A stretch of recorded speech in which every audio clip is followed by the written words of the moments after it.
12 വർഷത്തെ മോദി ഭരണത്തിനിടയിൽ ആദ്യമായി ഒരു സുപ്രധാന ബില്ല് പാർലമെന്റിൽ പരാജയപ്പെട്ടിരിക്കുന്നു. രാഹുൽ ഗാന്ധിയും പ്രിയങ്ക ഗാന്ധിയും ഉൾപ്പെടെയുള്ള പ്രതിപക്ഷ നേതാക്കൾ മൈക്കിന് മുന്നിലെത്തി വിളിച്ചു പറയുന്നു, ഇത് മോദിയുടെ തകർച്ചയുടെ തുടക്കമാണ്, പ്രതിപക്ഷ ഐക്യത്തിന്റെ വിജയമാണ്. പക്ഷേ ശരിക്കും ഇത് പ്രതിപക്ഷത്തിന്റെ വിജയമാണോ, അതോ മോദിയും അമിത്ഷായും ചേർന്ന് പാർലമെന്റിൽ വിരിച്ചൊരു മരണക്കിണിയിൽ കോൺഗ്രസ് പോയി വീണതാണോ? നിങ്ങൾ ഒന്ന് ആലോചിച്ച് നോക്കൂ. തോൽക്കുമെന്ന് 100% ഉറപ്പുള്ള ഒരു ബില്ല് മോദി എന്തിനാണ് സഭയിൽ അവതരിപ്പിച്ചത്? സഖ്യകക്ഷികളായ ചന്ദ്രബാബു നായിഡുവിനോടോ നിതീഷ് കുമാറിനോടോ പോലും ആലോചിക്കാതെ എന്തിനായിരിക്കും ഈ നീക്കം നടത്തിയത്? ഇവിടെയാണ് രാഷ്ട്രീയ നിരീക്ഷകർ BJPയുടെ ആ അദൃശ്യ തിരക്കഥ വായിച്ചെടുക്കുന്നത്. ഈ ബില്ല് തോറ്റതോടെ മോദിക്കല്ല, മറിച്ച് ദക്ഷിണേന്ത്യൻ സംസ്ഥാനങ്ങൾക്കും പ്രത്യേകിച്ചും കേരളത്തിനും വലിയൊരു തിരിച്ചടിയാണ് ലഭിച്ചിരിക്കുന്നത്. ഇതിന്റെ പേരിൽ വരാനിരിക്കുന്ന പഴി മുഴുവൻ കേൾക്കാൻ പോകുന്നത് കോൺഗ്രസ് ആണ്. ആവേശത്തിൽ ലഡു വിതരണം ചെയ്യുമ്പോൾ കോൺഗ്രസ് മറന്നുപോയ ചില സത്യങ്ങളുണ്ട്. അതെന്താണെന്ന് നമുക്ക് വിശദമായി പരിശോധിക്കാം. ഈ വീഡിയോ മുഴുവനായും കാണുക. കാരണം ഇത് ഇന്ത്യയുടെ പ്രത്യേകിച്ചും നമ്മുടെ കേരളത്തിന്റെ രാഷ്ട്രീയ ഭാവിയെ കുറിച്ചാണ്. നരേന്ദ്രമോദി എന്ന രാഷ്ട്രീയക്കാരനെ നമുക്കറിയാം. കൃത്യമായ കണക്ക് കൂട്ടലുകൾ ഇല്ലാതെ അദ്ദേഹം ഒരു അടി പോലും മുന്നോട്ട് വെക്കാറില്ല. പാർലമെന്റിൽ ഒരു ബില്ല് പാസ്സാക്കാൻ 3/2 ഭൂരിപക്ഷം വേണമെന്ന് BJPക്ക് നല്ലതുപോലെ അറിയാമല്ലോ. നിലവിലെ സാഹചര്യത്തിൽ NDAക്ക് സഭയിൽ ആ ഭൂരിപക്ഷമില്ല. എന്നിട്ടും എന്തിനാണ് ഈ ബില്ല് അവതരിപ്പിച്ചത്? BJPക്ക് ഈ ബില്ല് പാസ്സാക്കണമെന്നുണ്ടായിരുന്നുവെങ്കിൽ അവർ ആദ്യം ചെയ്യുന്നത് ഘടക കക്ഷികളുമായി ചർച്ച നടത്തുക എന്നതാണ്. TDPയും JDUവും ഈ ബില്ലിനെ കുറിച്ച് തങ്ങളോട് ചർച്ച ചെയ്തിട്ടില്ല എന്ന് പരസ്യമായി പറഞ്ഞിട്ടുണ്ട്. അതായത് ഈ ബില്ല് പരാജയപ്പെടണമെന്ന് BJP ആഗ്രഹിച്ചിരുന്നു. പരാജയത്തിലൂടെ ലഭിക്കുന്ന വിക്ടിം കാർഡ് അഥവാ ഇരവാദം വരാനിരിക്കുന്ന നിയമസഭാ തിരഞ്ഞെടുപ്പുകളിൽ ഉപയോഗിക്കുക എന്നതായിരുന്നു അവരുടെ ലക്ഷ്യം. ബംഗാളിൽ തിരഞ്ഞെടുപ്പ് അടുക്കുകയാണ്. മമതാ ബാനർജിയെ നേരിടാൻ BJPക്ക് അവിടെ ശക്തമായ ഒരു ആയുധം ഉണ്ടായിരിക്കണം. 2023 പാസാക്കിയ വനിതാ സംവരണ നിയമം നടപ്പിലാക്കാൻ 2034 വരെ കാത്തിരിക്കണം. അത് സെൻസസിനും മണ്ഡല പുനർവിഭജനത്തിനും ശേഷം മാത്രമേ നടക്കൂ. സ്ത്രീകളെ മോദി പറ്റിച്ചു എന്ന പ്രതിപക്ഷ പ്രചാരണത്തെ തകർക്കാൻ മോദി കൊണ്ടുവന്നതാണ് ഈ പുതിയ ബില്ല്. ഇതാ സെൻസസ് കാത്തു നിൽക്കാതെ ഇപ്പൊ തന്നെ സംവരണം നൽകാൻ ഞങ്ങൾ തയ്യാറാണ്. മോദി ഇത് പ്രഖ്യാപിക്കുന്നു. പ്രതിപക്ഷം അത് തോൽപ്പിച്ചതോടെ മോദിക്ക് ഇനി ബംഗാളിലെ തെരുവുകളിൽ ചെന്ന് സുരക്ഷിതമായി തന്നെ അല്ലെങ്കിൽ ആത്മവിശ്വാസത്തോടെ പറയാം, ഞാൻ നിങ്ങൾക്ക് അധികാരം തരാൻ നോക്കി, പക്ഷേ കോൺഗ്രസും മമതയും അത് തടഞ്ഞു. സ്ത്രീ വോട്ടർമാർക്കിടയിൽ കോൺഗ്രസിനെ വനിതാ വിരുദ്ധരാക്കി മുദ്രകുത്താനായി ഇതിലൂടെ മോദിക്ക് സാധിച്ചു. ഇനി നമുക്ക് ദക്ഷിണേന്ത്യയുടെ കാര്യത്തിലേക്ക് വരാം. മണ്ഡല പുനർവിഭജനം നടക്കുമ്പോൾ ജനസംഖ്യാടിസ്ഥാനത്തിൽ സീറ്റുകൾ വിഭജിച്ചാൽ കേരളം, തമിഴ്നാട് തുടങ്ങിയ സംസ്ഥാനങ്ങൾക്ക് MP-മാരുടെ എണ്ണം കുറയും. ഇത് നമുക്ക് വലിയ ആശങ്കയുള്ള കാര്യമാണ്. ഈ ആശങ്ക പരിഹരിക്കാൻ അമിത്ഷാ സഭയിൽ വെച്ച നിർദ്ദേശം ശ്രദ്ധിക്കുക. നമുക്ക് ആർക്കും സീറ്റുകൾ കുറയ്ക്കേണ്ട, പകരം എല്ലാ സംസ്ഥാനങ്ങൾക്കും നിലവിലുള്ള സീറ്റുകളുടെ 50% വർദ്ധിപ്പിക്കാം എന്നതായിരുന്നു അത്.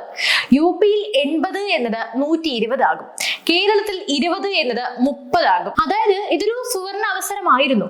കേന്ദ്ര സർക്കാർ ഇത് രേഖാമൂലം ഗ്യാരണ്ടി നൽകാമെന്ന് പോലും പറഞ്ഞു. കോൺഗ്രസ് ചെയ്യേണ്ടിയിരുന്നത് ആ ഭേദഗതി അംഗീകരിക്കുകയും അതിന്റെ ക്രെഡിറ്റ് ഏറ്റെടുക്കുകയുമായിരുന്നു വേണ്ടത്. ഞങ്ങളുടെ സമ്മർദ്ദം മൂലമാണ് ദക്ഷിണേന്ത്യയുടെ സീറ്റുകൾ സംരക്ഷിക്കപ്പെട്ടത് എന്ന് രാഹുൽ ഗാന്ധിക്ക് അവകാശപ്പെടാമായിരുന്നു. പക്ഷേ മോദിയെ തോൽപ്പിച്ചു എന്ന പേര് കിട്ടാൻ വേണ്ടി മാത്രം കോൺഗ്രസ് ആ ഓഫർ അങ്ങ് തള്ളിക്കളഞ്ഞു. ഇവിടെയാണ് കോൺഗ്രസിന്റെ രാഷ്ട്രീയ പക്വതയില്ലായ്മ വെളിപ്പെടുന്നത്. വെറുതെയല്ല പപ്പുമോൻ എന്ന് വിളിക്കുന്നത് എന്ന് ഇതിലൂടെ വ്യക്തമാണ്. താൽക്കാലികമായ ഒരു വിജയത്തിന് വേണ്ടി ദീർഘകാലാടിസ്ഥാനത്തിൽ ദക്ഷിണേന്ത്യക്ക് ലഭിക്കുമായിരുന്ന ഒരു സുരക്ഷാ കവചമാണ് കോൺഗ്രസ് ഇതോടെ തകർത്ത് കളഞ്ഞത്. ഭാവിയിൽ ജനസംഖ്യാ അടിസ്ഥാനത്തിൽ സീറ്റുകൾ കുറയുകയും കേരളത്തിന് MP-മാരുടെ എണ്ണം നഷ്ടപ്പെടുകയും ചെയ്യുമ്പോൾ BJPക്ക് അഭിമാനത്തോടെ ജനങ്ങളെ അഭിമുഖീകരിക്കാം. ഞങ്ങൾ സീറ്റുകൾ വർദ്ധിപ്പിച്ചു തരാമെന്ന് അന്നേ പറഞ്ഞതാണ്. സഭയിലെ റെക്കോർഡുകൾ നിങ്ങൾക്ക് നോക്കാം. അത് തടഞ്ഞത് കോൺഗ്രസ് ആണ് എന്നവർ പറയുമ്പോൾ കോൺഗ്രസിന് എന്തായിരിക്കും മറുപടി ഉണ്ടാവുക? അന്ന് കോൺഗ്രസ് ഉണ്ടെങ്കിൽ അവർക്ക് എന്തെങ്കിലും മറുപടി തന്നേ സാധിക്കും. കോൺഗ്രസ് ഇവിടെ വിചാരിക്കുന്നത് അവർ മോദിയെ ഞെട്ടിച്ചു എന്നാണ്. എന്നാൽ സത്യത്തിൽ മോദി തന്റെ രാഷ്ട്രീയ ശത്രുക്കളെ കൊണ്ട് തന്നെ അവരുടെ കുഴി തോണ്ടിക്കുകയായിരുന്നു. പ്രതിപക്ഷം ഇപ്പോൾ ആഘോഷിക്കുന്ന ഈ ഒരു വിജയം വരും വർഷങ്ങളിൽ അവർക്ക് വലിയൊരു ബാധ്യതയായി മാറും. ദക്ഷിണേന്ത്യൻ സംസ്ഥാനങ്ങളെ ഒറ്റിക്കൊടുത്തു എന്ന പഴിയിൽ നിന്നും കോൺഗ്രസ് അന്ന് രക്ഷപ്പെടാൻ സാധിക്കില്ല.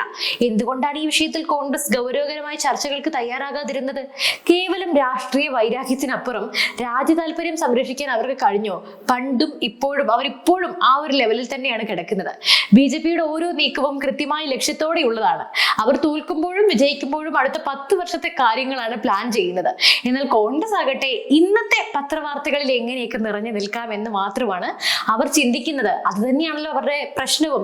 ഈ ഇത്രയും 3 തിരഞ്ഞെടുപ്പിലായി ഇത്രത്തോളം തകർന്ന് തരിപ്പണമാകാൻ കാരണം ഈ ഒരു ശൈലി തന്നെയാണ്. അത് മാറ്റാൻ അവർ ആഗ്രഹിക്കുന്നില്ല. അമിത്ഷാ 1 മണിക്കൂർ സമയം ചോദിച്ചിട്ടും ഭേദഗതികൾ കൊണ്ടുവരാമെന്ന് പറഞ്ഞിട്ടും അതിന് തയ്യാറാകാതെ ബില്ല് വോട്ടിന് പരാജയപ്പെടുത്തിയത് വഴി കോൺഗ്രസ് ശരിക്കും ആരെയാണ് സഹായിച്ചത്? സ്ത്രീകൾക്ക് കിട്ടേണ്ടിയിരുന്ന ഉടൻ സംവരണം തടഞ്ഞു, ദക്ഷിണേന്ത്യയുടെ സീറ്റുകൾ വർദ്ധിപ്പിക്കാനുള്ള നീക്കം തടഞ്ഞു. ഇതിന്റെ ആത്യന്തിക ഗുണഭോക്താവ് BJP തന്നെയല്ലേ? ഈ രാഷ്ട്രീയ നാടകം അവസാനിക്കുമ്പോൾ ലഡു വിതരണം ചെയ്യുന്നത് പ്രതിപക്ഷമാണെങ്കിലും അവസാന ചിരി മോദിയുടേതായിരിക്കും. ഇന്ത്യയിലെ സാധാരണക്കാരായ വോട്ടർമാർക്കിടയിൽ പ്രത്യേകിച്ചും സ്ത്രീകളിലും ദക്ഷിണേന്ത്യക്കാരിലും കോൺഗ്രസിനെതിരെ ഒരു വികാരം വളർത്താനായി ഈ ഒരൊറ്റ നീക്കത്തിലൂടെ BJP-ക്ക് സാധിച്ചു എന്ന് തന്നെ നമുക്ക് പറയാം. അത് തന്നെയാണ് നമ്മൾ ഇത്രത്തോളം ഇത് മനസ്സിലാക്കുമ്പോൾ നമുക്ക് മനസ്സിലാക്കാൻ സാധിക്കുന്നത്. രാഷ്ട്രീയം എന്നത് വെറും ഒരു വോട്ടിംഗ് മാത്രമല്ല, അത് കൃത്യമായി സമയത്തെടുക്കുന്ന തീരുമാനങ്ങൾ കൂടിയാണ്. ആ തീരുമാനങ്ങളിൽ കോൺഗ്രസ് പരാജയപ്പെട്ടു. മോദി ഒരുക്കിയ ചാണക്യ തന്ത്രത്തിൽ വീണ കോൺഗ്രസ് തങ്ങൾ വലിയൊരു വിജയം നേടിയെന്ന അന്ധവിശ്വാസത്തിലാണ്.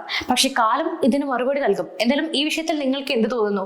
കോൺഗ്രസ് ആ ഓഫർ സ്വീകരിക്കണമായിരുന്നോ? ദക്ഷിണേന്ത്യയുടെ സീറ്റുകൾ സംരക്ഷിക്കാൻ കിട്ടിയ അവസരം അവർ നഷ്ടപ്പെടുത്തിയോ? തീർച്ചയായും നിങ്ങളുടെ വിലയേറിയ അഭിപ്രായങ്ങൾ താഴെ കമന്റ് ചെയ്യുക. ഈ വീഡിയോ ദക്ഷിണേന്ത്യയിലെ ഓരോ വോട്ടറിലേക്കും എത്തിക്കുക. അതോടൊപ്പം തന്നെ മറ്റൊരു വിഷയമായി വീണ്ടും എത്തും വരെ നന്ദി.